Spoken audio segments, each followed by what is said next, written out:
tout de suite sur Winner One Télévision. Magazine. Fidèles téléspectateurs de Winner One Télévision, c'est un plaisir d'être devant vos postes téléviseurs dans le cadre de cette émission Miroir de Femmes. Miroir de Femmes, une émission socio-culturelle qui vise la promotion de la femme, présentée par votre servante Tiziana Boedi. Aujourd'hui, nous avons un réel plaisir de recevoir pour vous Madame Julie Tchenda Mwamba, communément appelée JTM, experte en communication. Avec elle, nous aurons à parler de son parcours, mais également d'un sujet ayant trait à la femme. Bonjour maman JTM. Bonjour Tiziana, merci en tout cas de jouer le jeu, de m'appeler JTM. Alors JTM, c'est juste Julie Tchenda Mwamba. Je suis ravie d'être là, merci beaucoup pour l'invitation. Des plaisirs vraiment partagés et surtout bon séjour à vous à Kinshasa. Merci, merci. Il fait chaud, mais bon, on est chez nous, ça nous fait du bien. Avant d'entrer dans le bain de cette émission, pouvez-vous nous parler de votre parcours? Alors, donc, je m'appelle Julie Tchenda Mwamba, je suis mariée depuis bientôt 24 ans, c'est une fierté quand même de le dire. J'ai 52 ans dans 2 mois, je le dis parce que je sais, n'est-ce pas, que ça ne se voit pas. Vous êtes trop jeune. Merci beaucoup. Donc j'ai 52 ans. Alors pourquoi je dis mon âge? Parce que je pense que c'est très important. À un moment donné, les femmes n'aiment pas dire leur âge, mais bon, l'âge c'est un signe j'espère en tout cas de maturité, d'accomplissement dans la vie. Donc une femme doit être suffisamment à l'aise de dire son âge. C'est pas mauvais d'avoir son âge, c'est juste, ça fait partie de notre définition. Et donc j'ai 52 ans, je suis mariée depuis 24 ans, j'ai 5 enfants. Et donc j'ai une licence en information, journalisme et communication de l'Université libre de Bruxelles en Belgique. Et voilà, je suis très impliquée comme vous dans ce qui est le bien-être, l'épanouissement de la femme parce que je crois en la femme. Et je sais que là où les femmes se mettent ensemble pour construire, eh bien, il y a des choses qui se passent et ça se construit très bien. Et je pense également que c'est le temps de la femme. Et surtout ici en RDC, c'est le temps de la femme. Et donc, j'ai cette volonté, comme vous, d'encourager les femmes. Donc, j'ai des activités, des rencontres que j'ai appelées entre elles. Je crois qu'on en parlera un peu tout à l'heure. Et également, je donne une formation sur l'art de communiquer. Et parfois, le silence est d'ailleurs la meilleure communication à avoir. Parce que je dis, la communication, c'est un grand nombre, j'aime bien dire 99% d'écoute et 1% de parler. Donc, apprenons à écouter, parce que lorsqu'on écoute, eh bien, on apprend. Lorsqu'on apprend, on connaît. Et quand on connaît, on sait changer et avoir une bonne influence dans le monde. J'aimerais que j'ai remarqué que malgré tout ce qu'on a comme moyens de technologie, les gens ont des problèmes de communication. Et donc voilà, je suis occupée à non seulement faire des activités avec les femmes, mais également l'art de communiquer. Et puis, je fais également, avec ma chaîne Espoir TV, des émissions. Madame JTM, dites-nous un peu, comment se passent vos formations? Qu'est-ce qui vous a poussé à donner ces formations? Alors, je sais qu'ici au Congo, certains sont un peu frileux par rapport à la diaspora. À la diaspora, je sais que la diaspora est arrivée, certaines personnes de la diaspora, parce qu'il ne faut pas généraliser, sont arrivées ici en disant voilà, on vient d'Europe, on connaît tout. Non, c'est pas ça. C'est pas question qu'on vient d'Europe, on connaît tout. Mais par contre, j'estime qu'à partir du moment où on a eu l'occasion de pouvoir avoir une certaine expérience et une certaine formation dans des bonnes conditions, en tout cas dans des formations beaucoup moins difficiles que vous ici en RDC, et je dis chapeau. J'ai eu l'occasion d'ailleurs de faire une formation en IFASIC avec les professeurs, certains professeurs et assistants. Je dis d'ailleurs merci encore une fois à ces assistants, à ces professeurs qui m'ont reçu. La grande école, on a eu une formation en IFASIC, c'était impressionnant. Les professeurs donnaient cette formation, mais ils ont été très ouverts. Et donc je sais que les conditions dans lesquelles vous avez fait vos études ici n'ont pas toujours été faciles, alors que nous, de l'autre côté, c'est vrai que l'université avait quand même pas mal de choses à notre disposition. Et donc, à partir du moment où on a eu cette chance-là de pouvoir étudier et être formé, il a été important pour moi de pouvoir transmettre le savoir. Alors, l'art de communiquer, pourquoi? Mais parce que je me suis rendu compte que malgré tous les moyens technologiques de communication que nous avons, de plus en plus performants, l'être humain a un sérieux problème de communication. Vous avez vu, en fait, on s'est rencontrés aujourd'hui. Ça fait quand même depuis quelques heures qu'on est ensemble, on n'a pas arrêté de parler.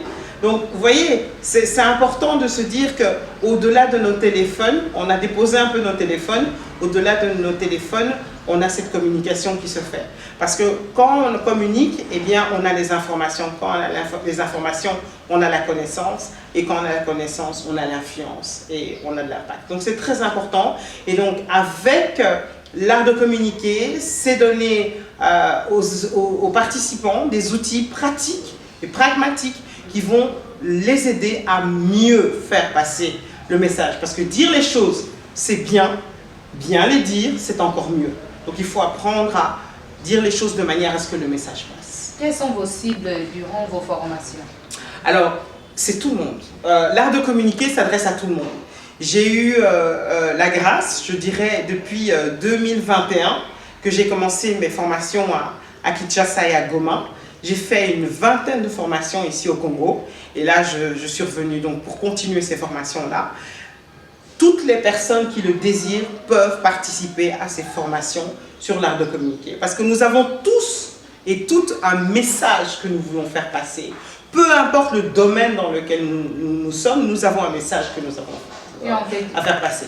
En quelque sorte, vous ne voyez pas que vous êtes en train d'aller, vous incitez toutes les personnes à devenir des journalistes en fait? Non, parce que l'art de communiquer, en fait, c'est pas simplement faire un face caméra, passer dans une émission, présenter un JT, c'est pas forcément tenir un micro, c'est pas forcément faire une interview.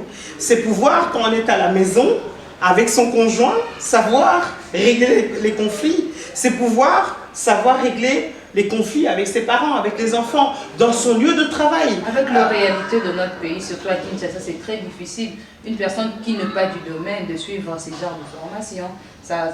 La cible, ce sera plus de gens qui sont plus intéressés dans le journalisme, dans l'animation culturelle, pourquoi pas?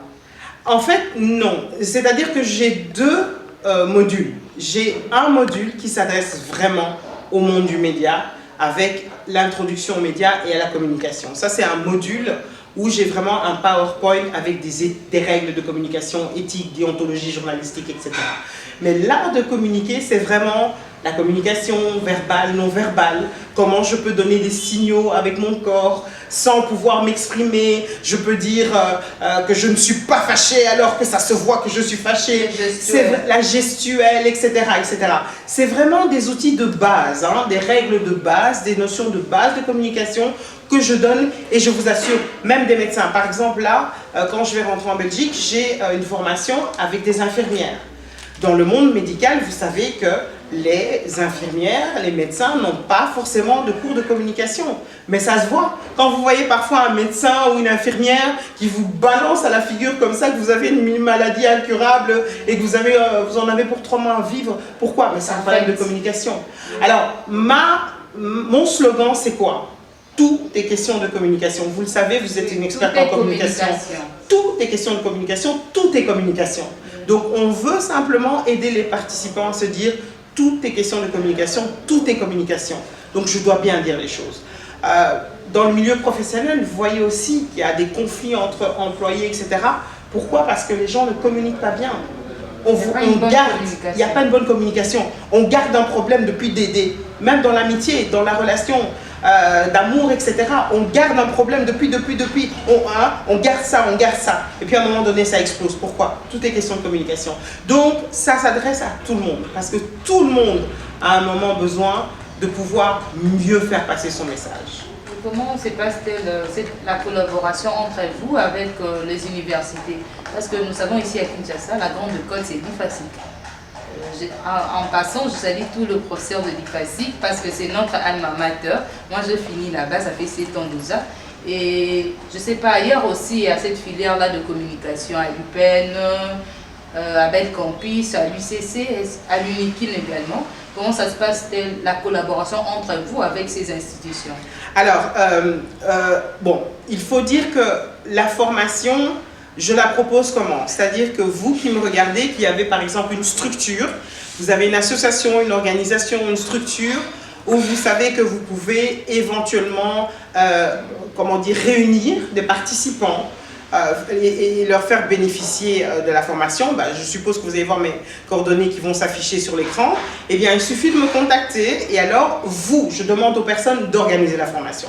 Moi, je ne l'organise pas. Je viens juste avec mon ordinateur, avec mon PowerPoint. Il faut juste avoir une salle, des participants, un rétroprojecteur et un endroit où on peut projeter. Et alors, à ce moment-là, moi, je donne la formation. Alors, il y a soit une formation de 4 heures où je donne l'essentiel, soit l'idéal, c'est 3 jours, 3 fois 3 heures ou 2 fois 3 heures, parce qu'il y a 2 jours de théorie et 1 jour de pratique et on fait des jeux de rôle, etc., etc., etc. Donc, je peux aussi bien donner une association de femmes, d'hommes, où on peut, il y a des personnes, une ONG, on peut donner aux membres, etc., aux personnes qui travaillent de l'ONG, on peut donner information. Une société, une entreprise, on peut donner aux membres du personnel la formation. Maintenant, il est clair, et là j'en appelle bien sûr à mes confrères et consoeurs, que si c'est une chaîne de télévision, une chaîne de radio, que c'est une université, que c'est des formations. D'ailleurs, nous serons bientôt à l'UNIKIN. Nous avons un programme prévu à l'UNIKIN en fin de mois. Si vous voulez des informations, contactez-moi. Et alors, à ce moment-là, on aura l'occasion de pouvoir donner plus amplement ces formations. Donc, je suis ouverte à toutes les propositions et on va s'organiser. Bien sûr, et ça c'est la dernière chose que je dirais par rapport à vos questions, c'est que la formation, elle n'est pas ciblée, elle s'adresse à tout le monde, mais elle est adaptée, d'accord? Si je fais la formation dans le cadre d'infirmière, dans le cadre médical, je vais adapter. Si je fais ça à des professionnels, des médias, je vais adapter. Si je fais ça au commun des mortels, j'adapte. Si je fais par exemple dans une église, parce que je fais aussi des formations dans une église, j'adapte. Si je fais ça par exemple pour les couples, j'ai eu l'occasion de parler aux couples, j'adapte. Donc l'art de communiquer s'adapte, s'apprend, s'améliore, se travaille et finalement commence à se maîtriser. C'est une bonne chose. Nous allons entrer dans le vif du sujet de ces jours qui est, Madame JTM, dites-nous un peu, d'après vous, est-ce que l'épanouissement de la femme peut être un obstacle empêchant la femme à mieux vivre dans le mariage? Une femme qui est déjà épanouie, donc une femme qui a déjà presque tout, est-ce qu'elle peut bien vivre dans le mariage? Parce qu'il y a beaucoup d'hommes, quand ils voient une femme qui a déjà tout, une maison, une femme par exemple qui loue, une femme qui a une voiture, l'homme est un peu résistant, tout ça. Est-ce que c'est un obstacle empêchant à une femme de mieux vivre dans le mariage ou comment? Parce que vous avez dit que vous avez 24 ans de mariage. Vraiment, vous avez de l'expérience. En tout cas, merci beaucoup pour cette thématique que j'ai beaucoup appréciée lorsque vous m'avez fait un peu le briefing de l'émission. Et en fait, j'ai déjà envie qu'on se pose la question, Tiziana, en se disant, mais c'est quoi l'épanouissement? S'épanouir pour une femme, c'est quoi? Est-ce que s'épanouir, c'est se marier, déjà? Est-ce que s'épanouir, c'est avoir une belle voiture, avoir une belle maison, avoir un sac, je ne sais pas de quelle marque, avoir un téléphone de quelle marque? Est-ce que c'est ça l'épanouissement? Je pense pour moi que ma définition de l'épanouissement, c'est d'être parfaitement dans sa destinée. Bon, je suis chrétienne, donc je crois en Dieu et donc évidemment tout ce que je dis, tout ce que je pense est motivé également par ma croyance. Je pense que nous sommes tous sur la terre des hommes pour accomplir une mission. Nous avons tous et toutes une mission à accomplir. Donc envier Tiziana ou Tiziana envier Julie, ça n'a aucun sens. Parce que vous avez votre mission, j'ai ma mission. Maintenant, comment Dieu fait bien les choses, c'est qu'il va faire que Julie et Tiziana se rencontrent, ok, et accomplissent collaborent, accomplissent une partie de cette mission ensemble. Alors, vous aurez quelque chose dont peut-être moi j'aurai besoin et vice-versa. On va s'épanouir à partir du moment où nos visions vont pouvoir se mettre ensemble, on va pouvoir collaborer et ensuite, vous allez vous rapprocher de votre mission, je vais me rapprocher de ma mission. Donc, la réponse à votre question, ça sera d'abord de dire, pour moi, l'épanouissement, c'est à partir du moment où on rentre pleinement dans sa destinée, dans la mission qu'on a à accomplir. On va s'épanouir parce qu'on est juste à sa place, on est juste au bon endroit, au bon moment, en train de faire ce pourquoi on a été créé sur la terre des hommes. Parmi la destinée, il y a le travail, il y a aussi le mariage. Tout à fait. Alors maintenant, vous savez, vous allez vous étonner. Je disais récemment dans une réunion justement de couple où j'ai eu le plaisir d'intervenir, le mariage n'est pas une fin en soi. Tout le monde n'est pas destiné à se marier. Le mariage, c'est pas waouh, voilà, il faut. Parce que vous savez quoi? Il y a des personnes qui se marient parce qu'il faut. Les parents me disent qu'il faut que je me marie, la société me dit que je dois me marier, mes copines sont mariées, donc je dois marier. Et vous savez quoi? Ils rentrent dans le mariage, ils n'étaient absolument pas faits pour ça, ou bien absolument pas préparés à ça, et après 1 an, c'est déjà la catastrophe.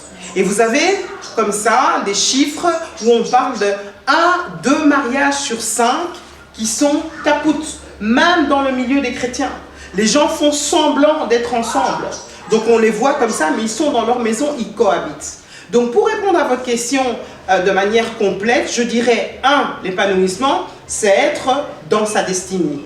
2, c'est être sûr qu'on est fait pour le mariage. Parce qu'il y a vraiment des personnes qui ont le don de célibat.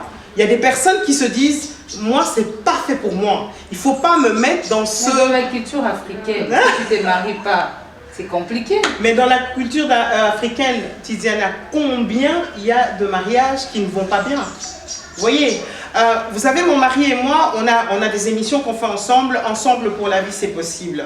Et on dit, le mariage, c'est pas facile tous les jours, c'est pas rose. Hein. Combien de fois on aurait pu se séparer?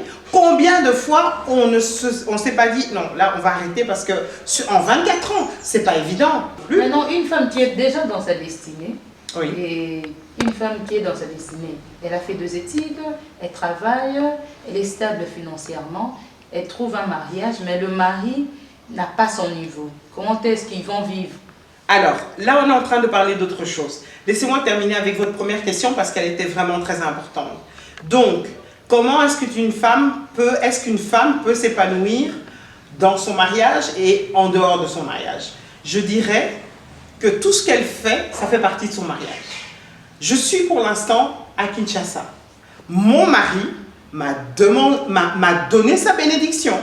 Mon mari reste pour l'instant, malgré qu'il est occupé, qu'il travaille, etc. C'est en plus un serviteur de Dieu. Mon mari m'a donné sa bénédiction pour que je vienne ici à Kinshasa. Pendant ce temps-là, il est avec les enfants. Il s'occupe des enfants. Il est juste extraordinaire. Mon mari est juste extraordinaire. Vous savez qu'hier, il m'a montré une vidéo. Il a nettoyé la maison, il a rangé. Pourtant, il travaille la nuit. Waouh, c'est déjà une masculinité positive. Incroyable. Il travaille dans un 5 étoiles, dans un très bon hôtel. Il travaille de nuit. Mon mari travaille de 22h30 à 6h30 du matin. Tous les jours, sauf le week-end. Et vous savez quoi? Hier, il a coupé son sommeil pour nettoyer la maison, ranger la maison, faire les courses, faire à manger, etc. etc.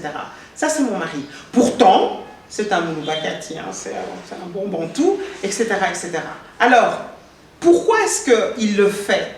Ben, c'est pour me soutenir parce qu'il voit que je m'épanouis dans ce que je fais. D'accord? Il se rend compte que, ah non, ça lui fait du bien, l'art de communiquer, elle a besoin de transmettre son savoir. Ce sont vos ambitions. Voilà, ce sont mes ambitions, etc. Et puis, il veut, à partir du moment où vous, c'est ce que je disais, donc vous êtes faite pour ce mariage, vous avez la conviction que c'est votre destinée, Dieu va vous donner quelqu'un qui va soutenir ce que vous faites. Un mari qui ne soutient pas sa femme, ou une femme qui ne soutient pas son mari, c'est souvent parce que, encore une fois, tout est question de commune. Vraiment apprendre à se dire, c'est pas que l'autre ne comprend pas, je dois bien l'expliquer à l'autre. Ok? Et il faut être sûr que ce que je fais, c'est ce que je suis amené à faire. Parce que souvent, quand c'est pas ce que je suis amené à faire, ça ne fonctionnera pas. Et d'après vous, quelles sont les résolutions qu'on peut mettre par rapport aux jeunes femmes, par rapport à ça? Il faut qu'il y ait de sensibilisation, de conférences. Comment faire? Alors, premièrement, il faut que la femme qui nous regarde comprenne que le mariage n'est pas une fin en soi. Oh, sacrilège, comment elle peut dire ça? Le mariage n'est pas une fin en soi. Si tu te dis que le mariage, tu dois te marier parce que Batouba lobby, il faut au bala, parents lobby, il faut au bala, société lobby, il faut au bala. tu vas rentrer dans le mariage, ça va être la catastrophe. Toi-même, tu vas commencer à faire semblant. Hein? Yo moko ebi kezo simate mozo ozo beta moi bah je pardon en lingala facile, on essaye, on s'adapte. On se tropicalise. Mais donc tu dois être sûr que tu es faite pour te marier. Tu dois être préparé au mariage. Le mariage, c'est pas facile. Hein? Ce n'est pas rose. Ce n'est pas les photos sur Facebook. Ce n'est pas la grosse salle. Ce n'est pas les drones. Ce ne sont pas les sorties, les photos, les selfies, les chorégraphies. C'est pas ça le mariage. De ta vie avec une personne qui n'est pas forcément pensé qu'elle serait, il ronfle. Tu te rends compte que ce qui a l'ongoli, make-up naïe, maman wana et elle, bon, on va pas dire moche, mais en tout cas, c'est deux personnes différentes. Tu te rends compte que son comportement, c'est pas ça. Tu te rends compte qu'elle a peut-être des problèmes pour préparer. Tu te rends compte qu'elle a peut-être des problèmes. Elle a des lacunes. Tu te rends compte que peut-être elle a des problèmes pour prendre soin d'elle. Et maintenant, tu es face à ça. Alors, il faut être préparé. Il faut bien se renseigner. Ne dites pas, ah, moi je sais, moi je connais. Non, on sait en partie. N'est-ce pas, Tiziana? On sait en partie. On apprend tous les jours. Personne n'est top, personne. C'est en fait à force d'apprentissage qu'on apprend. Ok? Donc je dirais à cette femme déjà d'écouter les personnes qui ont l'expérience. Alors, vous allez me dire, une personne qui a 5 ans de mariage a de l'expérience, c'est vrai. Mais je vous conseille d'avoir une personne qui a 20 ans de mariage, 15 ans de mariage, 30 ans, 50 ans. Nos mamans, nos personnes, les femmes là qu'on connaît, vous avez 50 ans, 30 ans, 60 ans parfois de mariage, 30 ans de mariage. Mais vous imaginez la richesse de l'expérience de ces personnes-là? Il y aura un problème. S'il te dit déjà, et tu dois rester à la maison, moi, il y a des histoires de, hey, encore journaliste, caméra, c'est toute ta vie qui est foutue. Donc tu as fait l'IFACIC et puis ton conjoint te dit plus jamais devant. Tu n'auras pas réalisé tes rêves, tu seras limité. Et tu ne seras pas épanoui. Oui. Donc, faire le bon choix. Ça répond à la question, je pense. Hein? Madame JTM, dites-nous un peu, ça fait, je crois, 1 année officiellement depuis que vous avez commencé vos formations ici à Kinshasa. Et dans le domaine de formation, ainsi que dans votre vie professionnelle du côté média, vous avez dit que vous avez une chaîne Afrique Espoir, Espoir TV, allais-je dire. Et quelles sont les difficultés rencontrées au sein de votre vie professionnelle? Alors, je dois quand même dire quelque chose, c'est que je travaille dans une société télécom en Belgique, je ne vais pas la citer. Je suis en pause carrière, hein, je suis en pause carrière et donc ça fait 21 ans que je travaille dans cette société de télécom.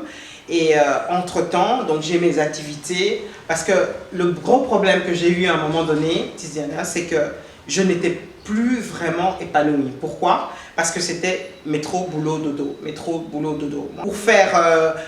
Pour pouvoir faire tout ce que j'aimais en fait, parce qu'il y avait la routine de la vie. S'occuper de la maison, s'occuper du mari, s'occuper des enfants, s'occuper du travail, etc. Et donc finalement, Espoir TV, j'avais pas beaucoup de temps. Mes émissions, j'avais pas beaucoup de temps. Et l'art de communiquer, j'avais commencé ça il y a déjà des années, mais j'avais pas le temps de pouvoir terminer, finaliser ça. Et puis il y a eu la fameuse pandémie, où vous avez vu un peu, hein, stop, hein. Covid, ça a été un arrêt sur image. Et on s'est rendu compte qu'il y a beaucoup de choses qui ont changé avec la Covid-19. Et donc je me suis retrouvée en train de travailler à la maison, tous les jours à la maison. Devant mes écrans pendant le travail, dès que je finissais mes heures de boulot, 8 heures de boulot, on éteint son PC, les 2 écrans, et maintenant on continue à faire le reste.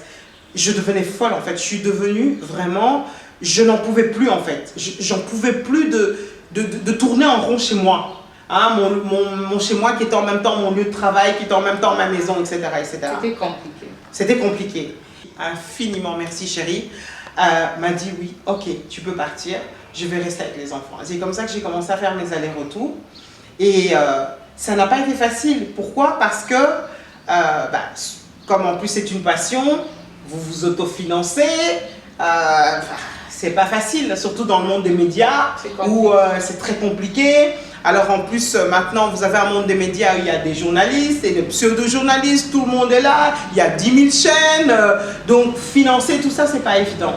Mais la passion, ça n'a pas de prix. Donc je dirais, cette année et demie a été parmi les plus belles années de ma vie.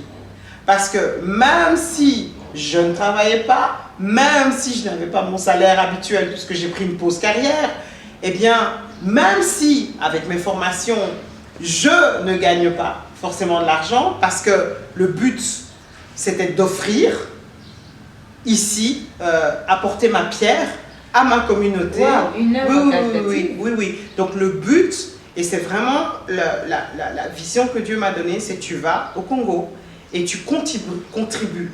Parce que tout le monde est là, ça ne va pas au Congo, ça ne va pas. Ok, mais maintenant que tu sais que ça ne va pas au Congo, tu fais quoi?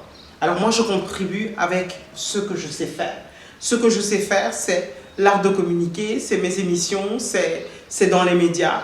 Et donc, des formations. Et donc, c'est ma contribution à mon pays, à ma nation que j'aime. Et donc, sachez qu'il y a quand même des gens aussi de la diaspora qui viennent ici pour se donner. L'argent, ça vient après. Et de toute façon, à partir du moment où vous faites un nom, où vous avez une bonne réputation, l'argent viendra. L'argent viendra. Le problème, c'est d'abord se faire cette renommée. Alors, la renommée, on l'a fait parce qu'on travaille bien. D'excellence. J'apprécie beaucoup vos émissions. Merci. Et je sais que vous allez aller loin. Et qui sait, on va peut-être travailler ensemble. Et qui sait, peut-être que j'aurai ce petit coup de pouce pour vous aider à aller loin. Ce qui est sûr, c'est que je connais pas mal de femmes. Et je vais encourager les femmes à venir à l'émission Miroir de femmes. Avec notre cher Joseph à la technique, que je salue. Donc, je pense qu'on doit se soutenir. Et se faire une bonne réputation, c'est travailler dans l'excellence, c'est être intègre, être correct, être professionnel.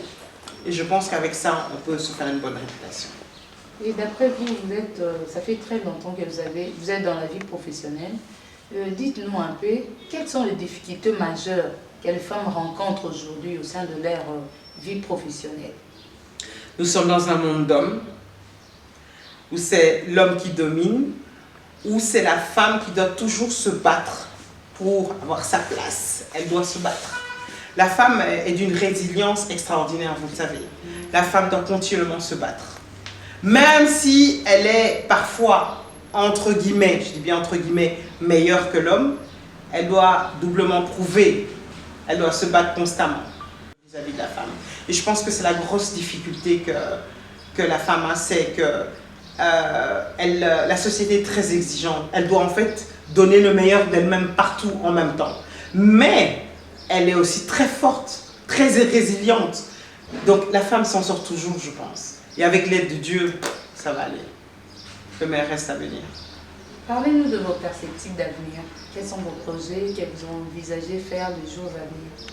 Alors moi, honnêtement, mon grand rêve est d'avoir une grosse structure de production.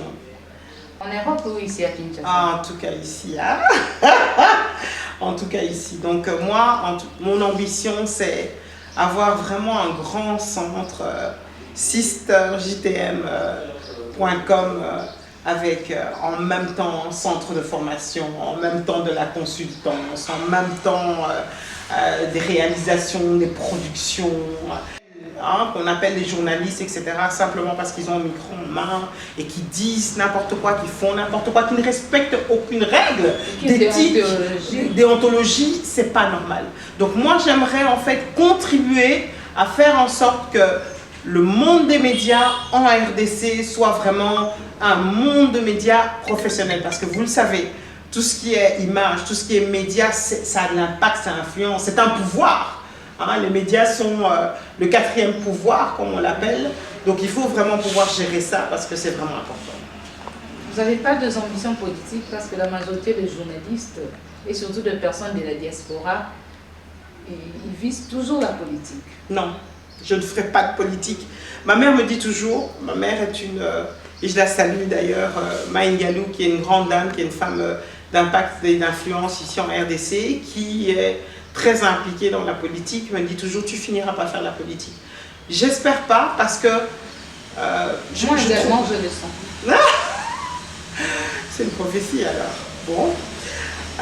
Je dis seulement amen, que la volonté de Dieu soit faite. Mais vous savez, le problème ici, c'est que vous savez, la frontière entre les deux, entre le journaliste qui doit rester impartial, neutre, hein, objectif, et le journaliste qui s'engage en politique. Bon, alors, une fois qu'il s'engage en politique, alors il arrête d'être journaliste. Mais je suis tellement passionnée par le journalisme, par le monde des médias, que abandonner ça pour la politique, qui est quelque part un monde tellement ingrat, hein, on vous acclame un jour et puis demain on vous jette les pierres, je sais pas, on verra. Dites-nous un peu, parmi les femmes congolaises, quelles sont les femmes qui vous inspirent, bien que vous êtes dans la diaspora, mais vous êtes informé de tout ce qui se passe ici, les femmes congolaises, que ce soit du côté journalisme, du côté politique, quelles sont les femmes qui vous inspirent? Alors, j'en ai plusieurs. Je n'aime pas trop citer les noms parce que on ne se connaît pas depuis longtemps, mais vous m'inspirez. Je vous observe, je vous ai observé. Hein, merci. et je vous apprécie. Et j'apprécie ce que vous faites. J'apprécie votre courage, j'apprécie votre détermination, j'apprécie votre volonté d'exceller et de faire des bonnes choses. Donc, je pourrais dire Tiziana, tout comme il y a des femmes, effectivement, que j'apprécie beaucoup ici, qui s'appellent Un Jour Nouveau, avec laquelle je travaille, et ils ont bâti quelque chose d'extraordinaire depuis 17 ans qu'ils sont à l'Est. Wow. Ils ont quitté les États-Unis, ils sont américains, ils ont quitté les États-Unis pour aller à l'Est, là, à Goma, depuis 17 ans, et ils ont bâti quelque chose d'extraordinaire. Notamment, il y a l'école, le complexe scolaire Un Jour Nouveau, qui là, elle me disait hier qu'ils sont à 1480 élèves. Et c'est une femme qui fait un travail extraordinaire. C'est un couple qui font des choses extraordinaires avec les femmes, les survivants des violences, avec les enfants, avec les hommes. Ils ont un travail extraordinaire. Vous tapez 3 fois www.unjournouveau.org, vous allez voir le travail. C'est une femme que j'admire. J'admire également la première dame. Parce que je pense que la première dame n'a pas eu facile de s'imposer en tant que première dame avec tout le passé qu'on a, hein, le passé un peu historique qui nous rattrape. Et je pense que être la femme, hein, derrière le grand homme, un homme très charismatique, un homme d'influence, etc., qui est quand même très charismatique. Hein. Donc être cette femme derrière un grand homme, hein, qui est le chef de l'État, ça ne doit pas être évident. Et elle arrive vraiment, et encore une fois, elle bosse. J'aime beaucoup sa communication, son équipe de com, bravo. En plus, j'ai appris que ce sont des locaux, donc bravo pour le travail.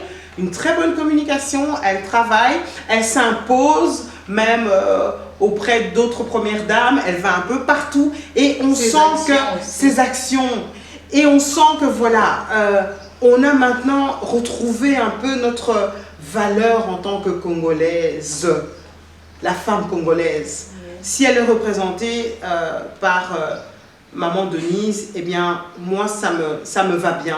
Parce que je trouve qu'elle représente bien le pays. Encore une fois, je le dis, parce qu'on m'a posé la question, je n'ai absolument pas besoin de flatter qui que ce soit. Mais j'apprécie, il faut dire ce qui est bien. D'autres femmes journalistes que j'apprécie aussi, il y en a plusieurs. Dans une certaine chaîne, il y a des femmes que j'admire beaucoup. Il y a notre consoeur Julie, je vais dire juste les prénoms, hein. Comme ça je ne vais pas citer la chaîne. Notre consoeur Julie que j'aime beaucoup, maman Dorcas que j'aime beaucoup, maman Feza. D'abord merci d'avoir suivi l'émission, merci de m'avoir invité encore une fois. J'aimerais vous dire, arrêtez d'abord de vous comparer à qui que ce soit. Je suis sûre qu'il y a des femmes qui sont en train de me regarder se dire « Oh, qu'est-ce que j'aimerais être comme elle ?» Non, n'essayez pas d'être comme JTM. Je suis JTM et vous savez, c'est un travail que je fais sur moi-même, ok? Chacun a sa mission, chacun a la même valeur. Pour Dieu, nous avons tous été créés égaux, égales. Et donc, nous sommes censés chacune briller à notre manière. Ok, nous sommes chacune censées briller à notre manière. Donc j'aimerais tout simplement vous dire qu'il est très important que vous puissiez définir qui vous êtes, connaître votre identité, savoir qui vous êtes, et en fonction de cela, vous allez pouvoir vous épanouir dans ce que vous savez faire. N'essayez pas d'imiter qui que ce soit. Soyez la copie originale de vous-même et excellez dans ce que vous savez faire. Si c'est coudre, eh bien, faites ça avec excellence dans le travail. Si c'est les cheveux, effectivement la même chose. Si c'est l'agriculture, eh bien, faites-le. Si c'est les médias, par exemple, eh bien, faites-le. Mais faites en sorte que on se dise elle et pas quelqu'un d'autre. Pourquoi? Parce que vous excellez, vous êtes professionnel dans ce que vous faites, vous excellez et vous le faites avec passion. Quand on ne fait pas les choses avec passion, on ne peut pas exceller. Et donc, comme dit quelqu'un que j'apprécie beaucoup, une femme que j'apprécie énormément aussi, Kwendelea, allez-y, c'est très important. Votre numéro de contact, vos coordonnées sur Facebook, Instagram et autres. Alors, vous allez sur Facebook, vous avez Julie Tchenda Mwamba, Julie Tchenda Mwamba. Mon Instagram, c'est SisterJTM. Vous voyez mon adresse email s'afficher sur l'écran, julietchenda20@hotmail.com. Mon numéro qui s'affiche également, mon numéro congolais est le 085 14 14 231. 085 14 14 231. Pour mon WhatsApp, envoyez-moi un mail et on pourra communiquer via WhatsApp. C'en est fini pour aujourd'hui avec l'émission Miroir de Femmes qui a réussi pour vous Madame Julie Tchenda Mwamba. Avec elle, nous avons eu à parler de son parcours, mais également de l'émancipation de la femme. Un grand merci à toute l'équipe technique qui est toujours disponible pour nous. On voit Didier Mbongo, Josias. Un grand merci à vous. Nous sommes toujours là pour